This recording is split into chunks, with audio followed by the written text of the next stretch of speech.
Hay un olor que nunca se me fue, el olor del pantano de noche, con el agua negra hasta las rodillas y el sonido de algo vivo moviéndose debajo de mis pies. Mi marido acababa de darme la espalda y caminar hacia la carretera sin mirar atrás. Yo me quedé ahí, con mis 2 hijos pegados a mis piernas, mirando cómo las luces del carro se perdían entre los árboles. Pensé, si este pantano me quiere tragar, que me trague. Pero no me tragó. Y lo que construí sobre ese barro todavía está en pie. Y ellos, los que se fueron, los que se rieron, los que dijeron que yo no iba a durar ni 3 días, ellos sí que se hundieron, solo que de otra manera. Me llamo Transito Valverde. Tengo 74 años. Y lo que voy a contarles hoy lo he guardado dentro por más de 4 décadas, porque nadie me preguntó, porque nadie quiso saber, y porque la gente prefiere que las mujeres como yo se callen y se mueran calladas.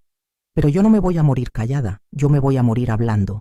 Esta historia es polémica. Hay gente que cuando la escucha me da la razón. Y hay gente que me mira con una cara que no sé si es lástima o asco. Yo les cuento todo, con cada detalle, y que cada quien piense lo que quiera, porque ya estoy vieja para pedirle permiso a nadie. Nací en un pueblo del sur que no aparece en los mapas grandes. Un pueblo donde las mujeres aprendían a cocinar antes de aprender a leer, y donde los hombres tenían derecho a todo y las mujeres a nada. Pero nadie lo llamaba injusticia, lo llamaban costumbre. Mi mamá tuvo 9 hijos, yo fui la quinta, nunca fui la favorita de nadie. Era la del medio, la que se perdía entre los otros, la que nadie buscaba cuando faltaba porque siempre aparecía sola. Aprendí desde chica que si yo no me cuidaba, nadie lo iba a hacer. Eso me hizo dura. Eso me hizo también muy sola. A los 17 años conocí a Aurelio Mendoza. No voy a cambiarle el nombre porque ya murió y los muertos no demandan. Era alto, de risa fácil, con unas manos que parecían buenas. Me enamoré de esas manos. Me casé con esas manos.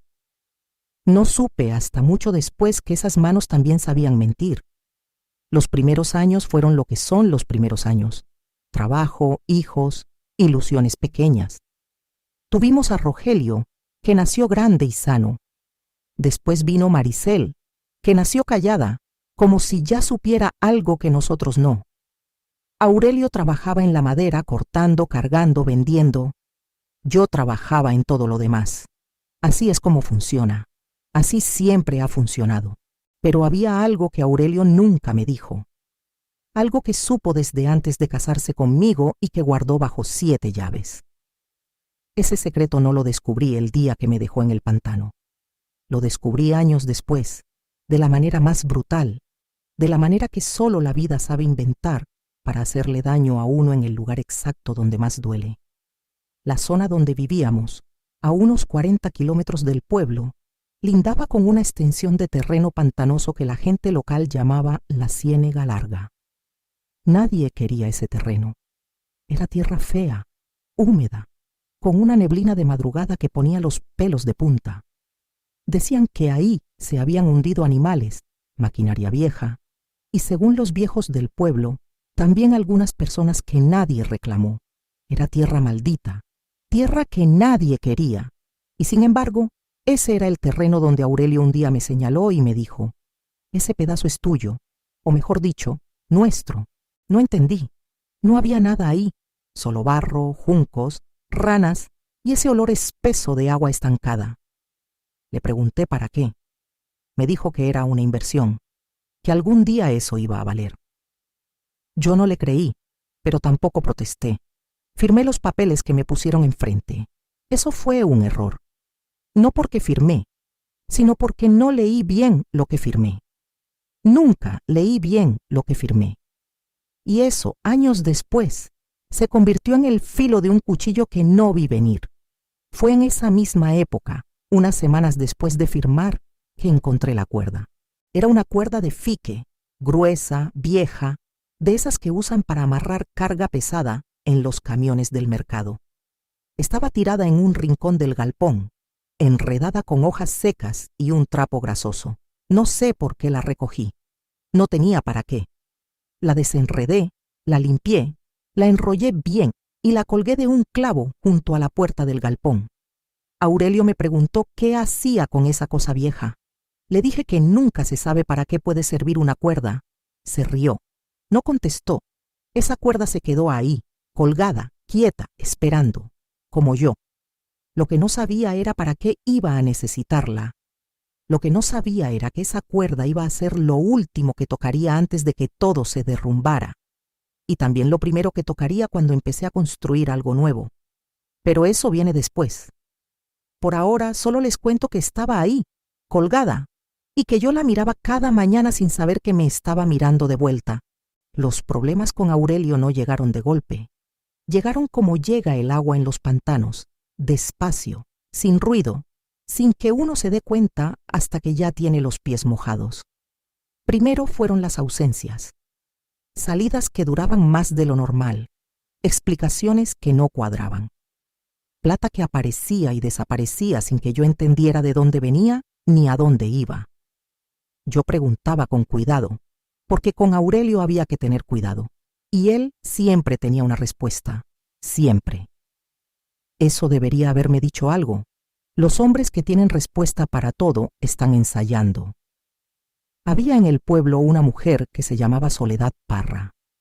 Soledad era viuda, tenía una tienda de abarrotes y una lengua larga que la gente temía. Era 10 años mayor que yo.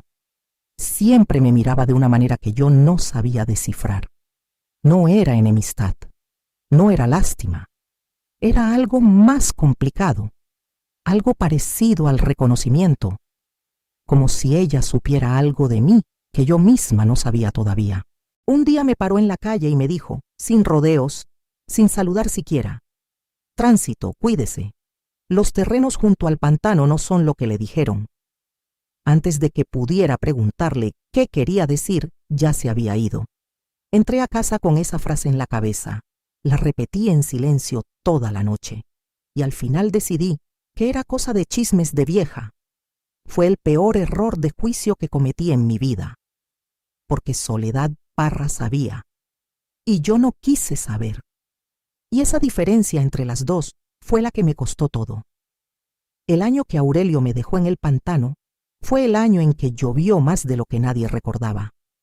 Las ciénagas crecieron, los caminos se volvieron ríos de barro, y el terreno que habíamos firmado se convirtió en algo que ya no parecía tierra, sino en una herida abierta en el suelo, oscura, burbujeante, llena de vida que no era la nuestra. Ese año también fue el año en que Aurelio empezó a cambiar de una manera que ya no pude ignorar. No era la misma persona.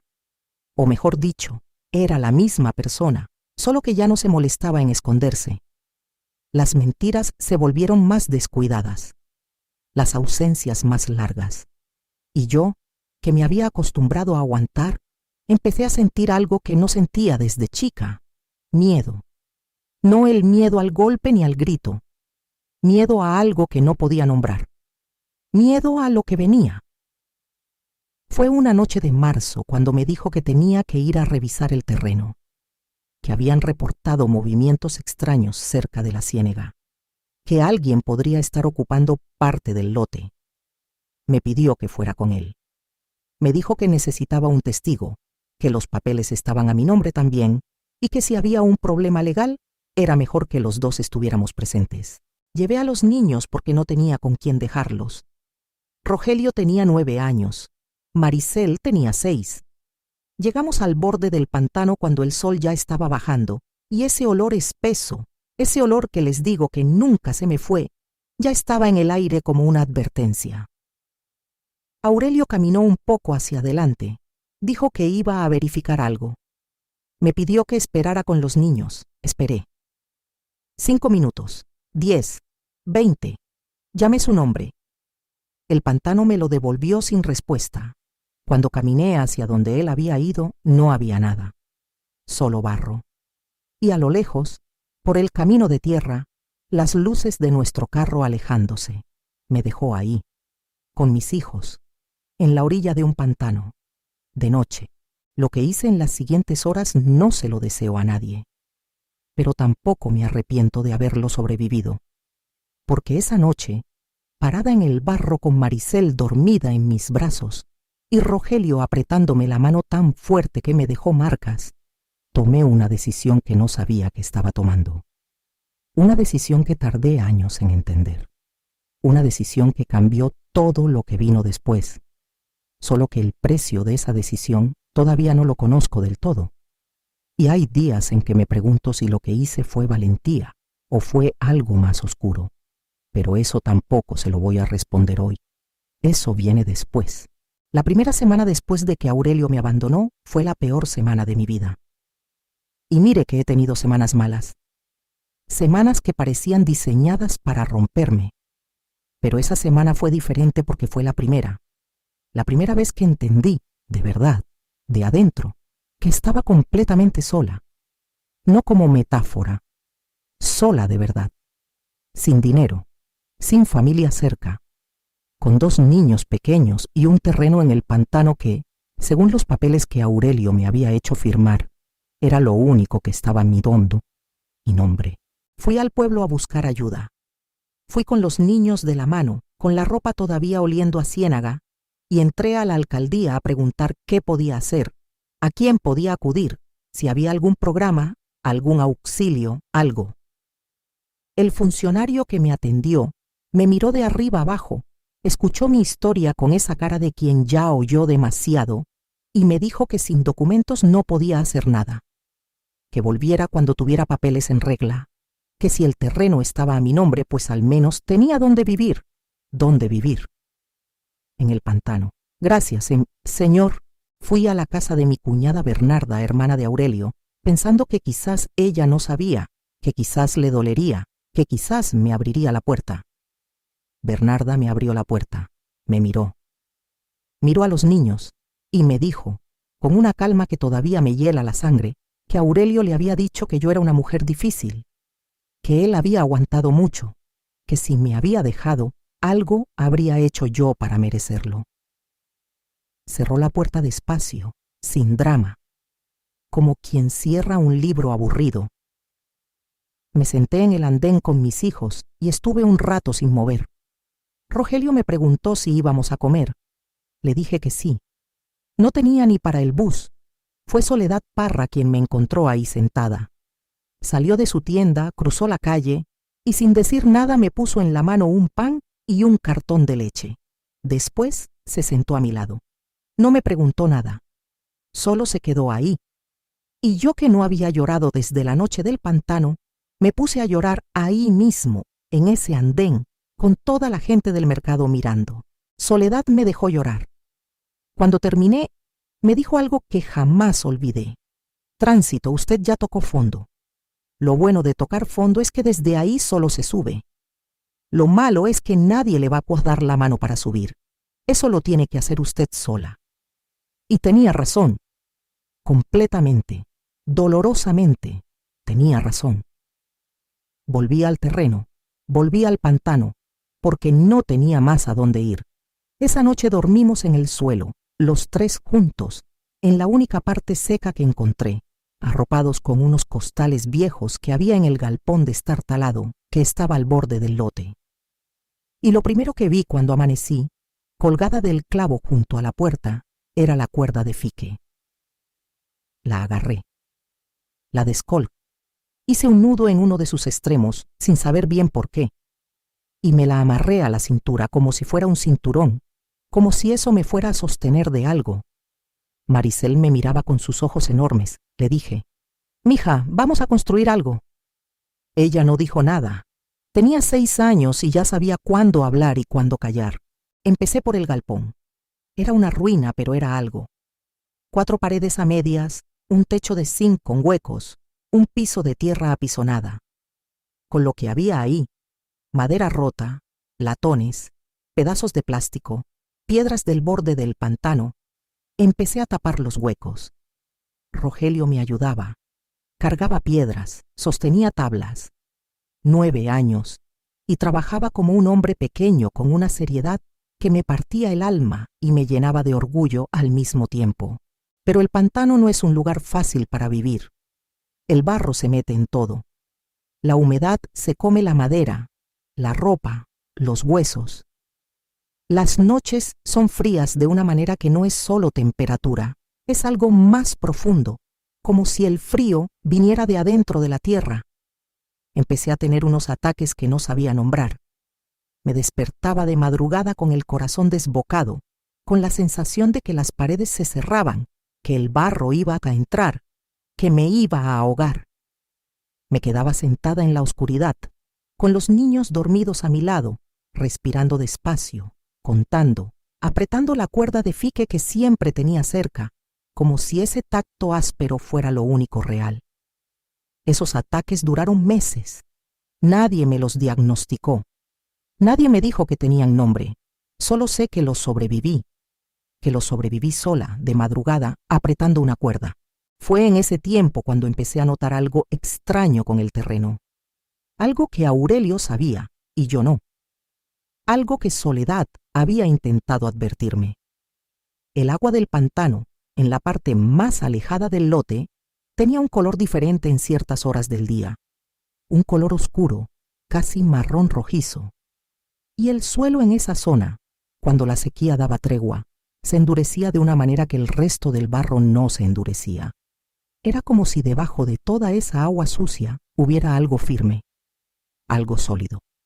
Le pregunté a un viejo que vivía a 1 kilómetro, un señor que se llamaba Don Próspero y que llevaba toda su vida en esa zona. Don Próspero me escuchó, se me quedó mirando un momento y me dijo: «Señora Tránsito, lo que usted tiene debajo de ese pantano es arcilla, arcilla buena, de la que se usa para ladrillos». Me quedé fría. Arcilla, para ladrillos, debajo de mi pantano. Y Aurelio lo sabía. Claro que lo sabía. Por eso había comprado el terreno, por eso había firmado los papeles a mi nombre.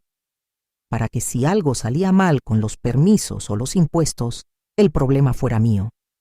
Y después, cuando ya tenía claro lo que valía ese terreno, me abandonó ahí, calculando que yo no iba a saber qué hacer con él, que lo iba a vender por nada o que me lo iban a quitar. Calculó que yo era una mujer sin educación, sin dinero, sin nadie, parada en el barro, y que ese barro me iba a ganar. No calculó que yo ya había aprendido algo que él nunca aprendió, que cuando no tienes nada que perder, no hay nada que te detenga. Pero hay algo que todavía no les he contado.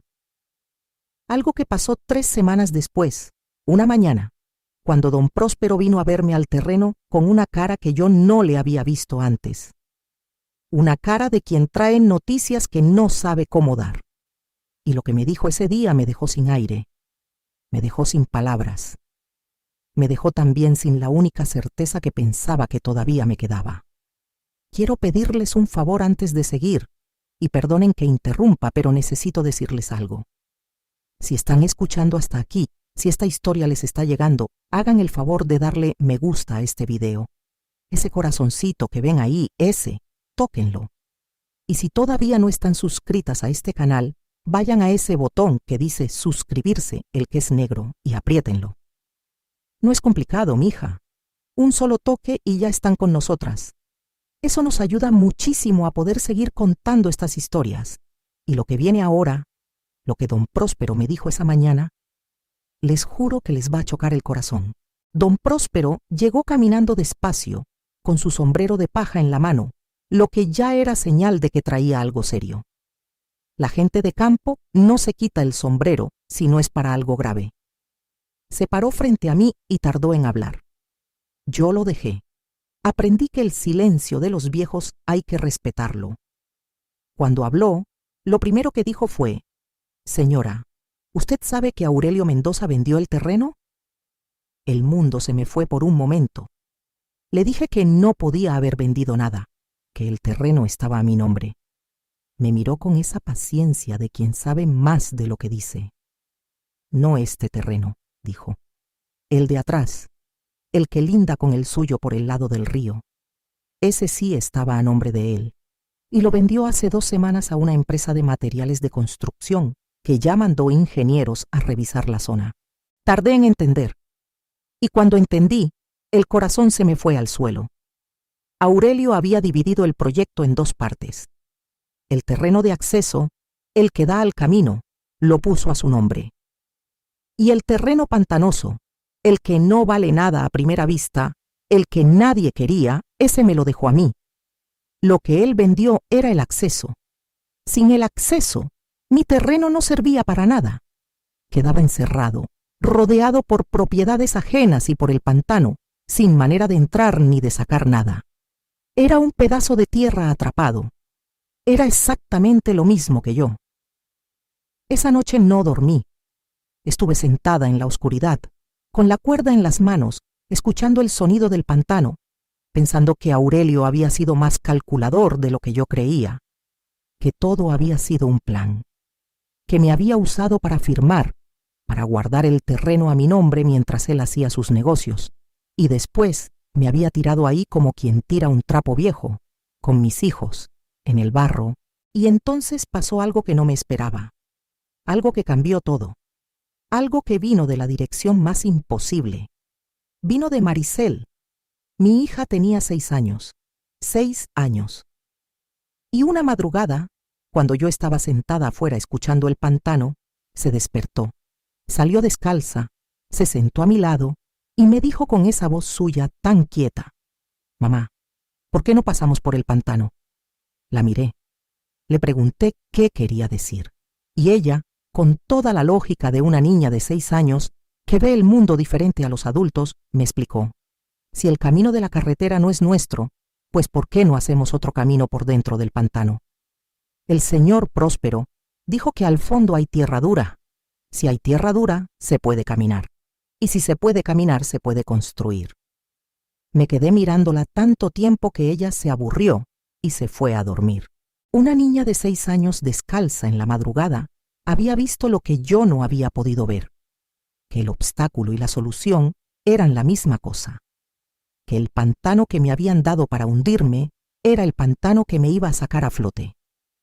Pero lo que vino después, lo que descubrí 2 días más tarde cuando empecé a explorar en serio la zona de la arcilla, fue algo que no entraba en ningún plan, algo que cambiaba todo de una manera que todavía no termino de entender del todo, algo que tenía que ver con Soledad Parra, con Aurelio, y con un secreto que llevaba enterrado en ese pantano mucho más tiempo que mis problemas.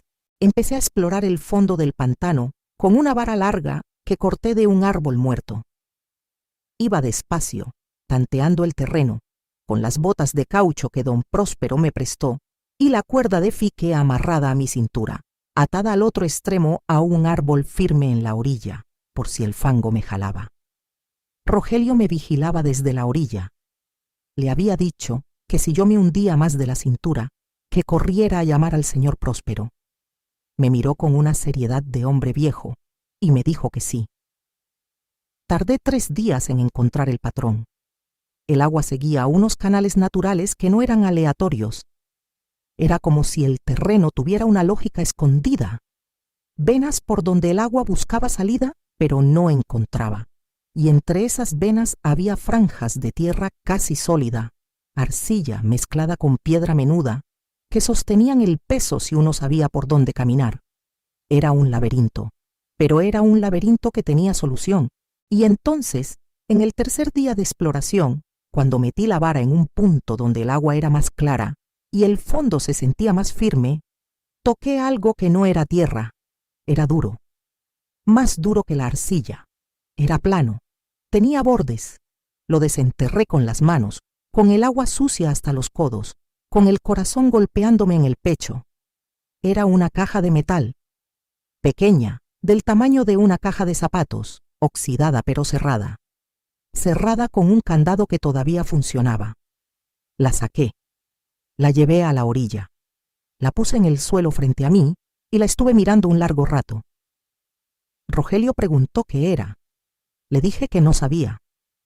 Maricel la tocó despacio, como si fuera un animal dormido. Esa noche no la abrí. La puse junto a la cuerda de fique, en el rincón del galpón donde guardaba las pocas cosas que eran mías, y me dormí mirándola.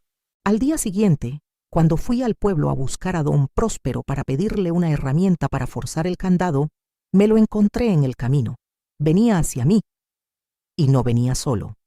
Venía con Soledad Parra. Soledad no me saludó. Me miró a los ojos y me preguntó directamente: ¿encontró algo en el fondo del pantano? Se me heló la sangre. Le dije que sí. Me dijo: entonces es hora de que hablemos.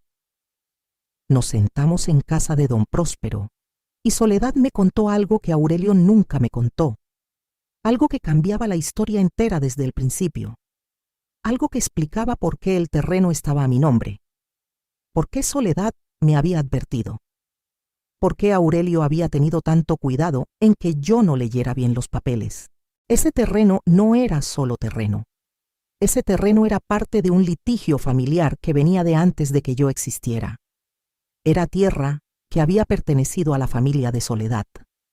Tierra que le habían quitado a su padre hace 40 años, en una transacción sucia que nadie había podido probar. Y la caja de metal que yo había sacado del pantano era lo que el padre de Soledad había enterrado antes de morir. Los documentos originales de propiedad, la prueba de todo. Aurelio lo sabía. Por eso compró ese terreno, no por la arcilla, sino para que esa caja nunca apareciera, para que esa prueba nunca saliera a la luz, y me había dejado a mí ahí, plantada en el barro, convencido de que yo nunca iba a encontrar nada. Pero yo sí encontré. Y lo que hice con lo que encontré es la parte que más divide opiniones, es la parte que más me preguntan, la parte que yo cuento sin vergüenza, y que algunos escuchan y dicen que soy una mujer justa, y otros escuchan y dicen que fui tan calculadora como Aurelio. Eso lo voy a dejar para el final. Pero que sepan que lo que hice, lo hice con los ojos abiertos, sin que nadie me obligara, y no me arrepiento. Voy a contarles lo que construí. Pero primero necesito que entiendan algo. Construir en un pantano no es solo construir con materiales. Es construir contra algo. Es construir sabiendo que el suelo mismo está tratando de negarte, que el agua quiere donde pusiste la pared, que el frío quiere donde pusiste el techo, que la humedad quiere tus manos, tus pies, tu voluntad. Construir en un pantano te enseña una cosa que ninguna escuela enseña, que la resistencia no es lo que uno dice, sino lo que uno hace cuando nadie mira. Con los documentos de la caja empecé por lo legal. Soledad me consiguió un abogado en la ciudad, un hombre joven que cobraba poco porque todavía creía en algo. Le presentamos los papeles originales de propiedad de la familia de Soledad. El proceso fue largo. Fue humillante en partes. Los abogados de la empresa que Aurelio le había vendido el acceso la defendieron con todo. Intentaron desacreditarme. Intentaron decir que los documentos eran falsos. Dijeron que yo era una mujer ignorante, que no entendía lo que tenía en las manos. Eso fue su error, porque yo para ese entonces ya entendía muy bien lo que tenía en las manos. Mientras duraba el proceso, seguí construyendo. Con la arcilla del pantano, que resultó ser de altísima calidad, empecé a hacer ladrillos. Don Próspero me enseñó cómo. Sus manos viejas guiando las mías en los moldes, en el secado, en la cocción. Rogelio cargaba. Maricel anotaba. Sí, con 6, 7 años, Maricel ya anotaba. Le enseñé a escribir los números de los ladrillos que hacíamos cada semana en un cuaderno de papel marrón. Ese cuaderno todavía lo tengo. Con los primeros ladrillos mejoré el galpón. Con los siguientes, levanté una pared más, después otra. No era una casa bonita. Era una casa honesta. Una casa que no le debía nada a nadie, porque cada ladrillo lo había sacado yo del barro con mis manos, lo había moldeado, lo había secado al sol, lo había puesto en su lugar. Era una casa que olía a tierra porque era tierra. Era tierra que se había negado a quedarse en el fondo del pantano. La empresa de materiales de construcción, cuando vio lo que estaba haciendo con la arcilla, mandó un representante a hablar conmigo. Un hombre de traje en el borde de un pantano. Me ofreció dinero por el terreno. Buen dinero, para lo que yo estaba acostumbrada. Le dije que no. Me subió la oferta. Le dije que no. Me explicó que sin el acceso, mi terreno era prácticamente inútil para cualquier operación comercial. Le dije que ya encontraría el acceso, y lo encontré. porque el proceso legal terminó a nuestro favor. Los documentos eran legítimos. La transacción de 40 años atrás había sido fraudulenta. El terreno de acceso que Aurelio había vendido originalmente había sido mal habido. La empresa tuvo que compensar. El acceso quedó libre. Tengo que contarles algo de Bernarda en este punto, la cuñada que me cerró la puerta. Bernarda fue a buscarme cuando supo que el proceso legal había salido bien. Vino con una caja de frutas y una sonrisa que yo no me tragué ni de chiste. Me dijo que siempre había confiado en mí, que Aurelio era un caso perdido, que ella nunca lo había apoyado en lo que me hizo. Mentira sobre mentira. La escuché. Le agradecí las frutas y le dije que no tenía nada más que hablar con ella. A Soledad Parra le devolví la parte del terreno que le correspondía a su familia. Firmamos un acuerdo. Ella recibió los documentos. Yo me quedé con la parte que era mía legalmente.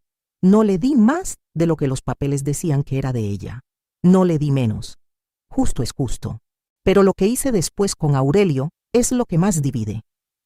Aurelio apareció 3 años después de haberme abandonado. Vino al pantano, que para ese entonces ya no parecía pantano sino el comienzo de algo real. Vino con un abogado. Vino a reclamar parte del terreno. Decía que era propiedad matrimonial, que aunque me hubiera dejado, los bienes seguían siendo compartidos según la ley. Tenía razón en parte. Legalmente tenía algo de razón. Lo que hice fue esto. Saqué el cuaderno de Maricel, el de los ladrillos. Lo puse sobre la mesa frente al abogado de Aurelio. Le expliqué, ladrillo por ladrillo, semana por semana, año por año, todo lo que había construido con mis manos después de que Aurelio me abandonó en el pantano. Le mostré los recibos de los materiales que compré con lo que gané vendiendo los primeros ladrillos. Le mostré las fotos que don Próspero había tomado con su cámara vieja a lo largo de los años y le dije al abogado, dígame cuánto de esto construyó Aurelio Mendoza. El abogado se quedó callado. Aurelio se quedó callado. Entonces hice algo que todavía debaten quienes me conocen. Agarré la cuerda de fique, la misma de siempre, ya vieja, ya deshilachada de tanto uso, y la puse sobre la mesa frente a Aurelio. Lo miré a los ojos y le dije, esta cuerda me la encontré en tu galpón el día antes de que me abandonaras en el pantano. Me la amarré a la cintura para no hundirme en el barro. Me sirvió para bajar ladrillos, para sostener vigas, para atar postes, para atravesar el pantano cuando el agua crecía. Esta cuerda hizo más por mí y por mis hijos que tú en todos los años que estuvimos juntos. Y lo que vale este terreno hoy, lo vale porque yo lo saqué del barro con esta cuerda y con estas manos. Tú no tienes nada que reclamar aquí. El abogado le dijo a Aurelio que el caso era complicado, que la mejora del terreno después del abandono creaba un precedente difícil, que era mejor llegar a un acuerdo. Aurelio firmó la renuncia a cualquier derecho sobre el terreno a cambio de que yo no lo demandara por abandono de familia y por la deuda de los años, que no pasó manutención para los niños. Lo que firmó fue justo. Lo que firmé yo también fue justo. Pero lo que dije antes de que firmara, eso sí que fue mío. Cada palabra. Sin arrepentirme de ninguna. ¿Saben qué hay hoy en ese terreno? Hay una ladrillera pequeña, pero real, con 3 empleados, con pedidos que llegan de 3 municipios. Hay una casa de ladrillo con piso de cemento y techo de lámina firme donde no entra el agua. Hay un huerto en la parte menos pantanosa donde crecen tomates, cilantro, yuca y un árbol de limón que planté el año que Rogelio terminó el bachillerato.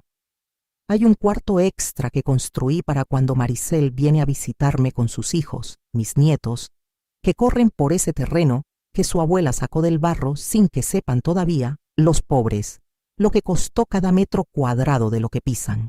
Y en la pared de la entrada de la ladrillera, colgada de un clavo, está la cuerda de fique. Ya no sirve para nada. Ya está tan vieja que se deshace si uno la jala. Pero ahí está. La gente que llega a comprar ladrillos a veces me pregunta qué es esa cosa vieja colgada en la pared. Les digo que es el primer material de construcción que usé, No me preguntan más. Creo que entienden sin necesidad de explicación. Lo que no les digo es que antes de que Aurelio se fuera ese día con su abogado, con la renuncia firmada, cuando ya estaba en la puerta y me dio la espalda, yo le hablé una última vez. Le dije algo que nadie más escuchó, algo que le dije en voz baja, sin que su abogado oyera, sin que nadie más oyera. Algo que hice con toda la calma del mundo, con toda la frialdad del mundo, y que aún hoy, si me preguntan, repito sin bajar la voz. Le dije: Aurelio, le conté a todo el pueblo lo de la caja y los documentos falsos. Le conté a quién tenía que contarle. Usted ya sabe a quién. Y ya sabe lo que eso significa para los negocios de su familia. No era verdad. O sí era verdad, dependiendo de cómo uno entienda lo que es contar. Yo le había contado a Soledad. Soledad le contó a quien ella quiso. Y lo que Soledad contó llegó a donde llegó. Yo no mentí. Solo omití los detalles de la cadena.